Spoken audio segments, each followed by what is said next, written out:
My name is Alana Condon, and this is Wound Care Skills video. I have reviewed the patient's chart for orders for her wound care and also her tolerance level and activity level. I would then gather my necessary supplies, enter the room, perform hand hygiene, identify my patient. She has on an identification tag that allows me to match this with what she says to me and also with her chart.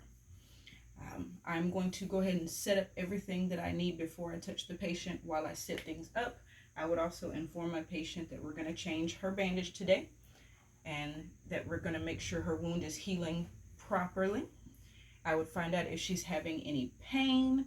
If she was having pain, she has an order for pain medication that needs to be given 30 minutes to 60 minutes prior to changing her wound dressings. She says she is in no pain, so go ahead and finish getting everything set up. I need to make sure that I have gauze to cover her wound once we expose everything. And I'm going to use my fancy rolled gauze to cover the limb itself to make sure nothing gets into the wound. I'm also going to use cleansing towelettes to clean her wound. I would apply any creams, ointments, any medicated creams or ointments to the wound once I have it exposed. If the patient was having any drainage, I would use an absorbent pad under the patient's limb just to make sure that we catch any drainage or body fluids that may come out. At this point, I'm going to go ahead and perform hand hygiene again. I'm going to adjust her bed. She's comfortably positioned. I'm going to go ahead and put on a pair of clean gloves, and we will expose the dressing that needs to be changed.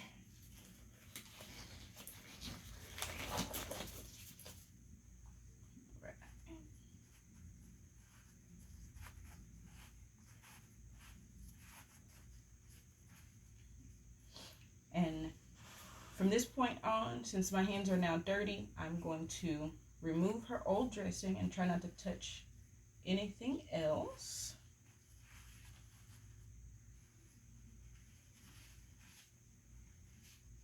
This would go in my biohazard along with the gauze that was directly touching her wound. At this point, I would also try and measure her wound size, make sure it was healing properly. I would also look for the appearance. Is it red? Is it draining? Is there an odor? Is there any debris in the wound that may need to be cleaned in addition to just basic maintenance? I'm going to use my cleansing towelettes to clean her wound, and I would go from the inside outside, making bigger and bigger circles until I was on the back to normal skin. Throw this in my biohazard as well. Once I'm sure that my wound is clean and I want to dispose of my dirty gloves, I would then perform hand hygiene again. After performing hand hygiene, I would put on a new pair of gloves. I would use any medicated creams or ointments at this point. If this was a pressure ulcer, something that needed a barrier cream, I would also apply that at this point.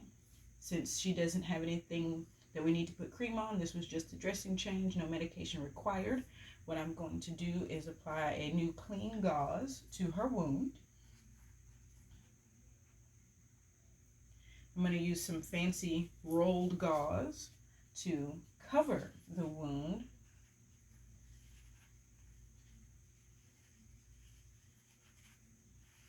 How you doing there, Miss Bear? Any pain?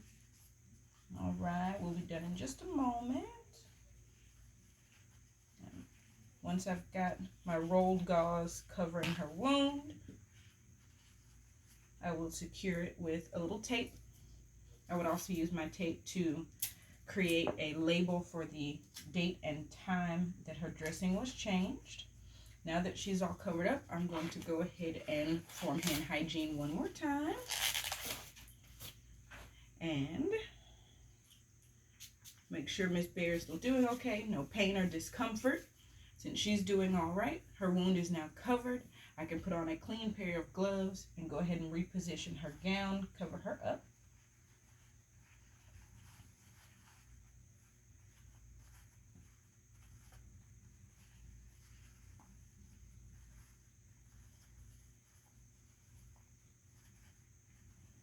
I'm going to go ahead and put on a clean pair of gloves to dispose of everything, just in case there's any body fluid or chemicals from the cleaning solutions that I don't want on my hands.